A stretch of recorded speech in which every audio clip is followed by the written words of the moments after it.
there's a very high possibility that it would go back again because the cyst that uh, oozes out after it pops out, there's a very big portion that was retained on that specific lump.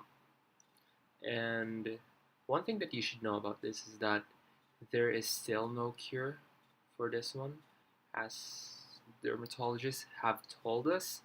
But unless you're willing to undergo, surgical operations for that, where the doctor would, cut a very huge layer on your skin, and it would leave a very huge mark or scar.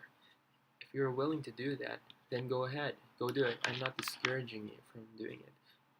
And but if you're not willing to do it, and you find it very expensive, then here are the things that you should know in order to avoid making these disease worse. One thing that you should know is that first, avoid wearing very tight clothes. If you're someone who has a lump on your underarm and then you find it there's a cyst coming out, then you better avoid wearing very tight shirt, because it would not give the freedom. It would not give the skin the freedom to get some air, and it would always have a contact with the clothes, and it would just make it worse because it has a contact. Cyst doesn't want to have contact with anything, with any skin, with anything like that, any hair, whatever it is.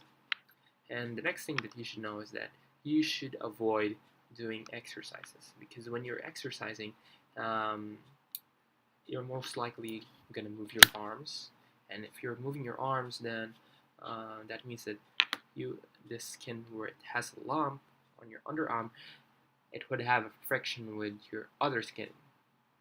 Yeah, and one thing that you should know is that um, lumps doesn't want any friction unless you want to make it worse. So those are things that you need to implement. But if you think that it's still not effective, then I think you should better consult your doctor about that. Or if you want to fasten the recovery, then why not take antibiotics? Doing these tips and taking antibiotics would double the progress of the healing process of your, lumps. So that's it for today, guys, and I'll see you next time.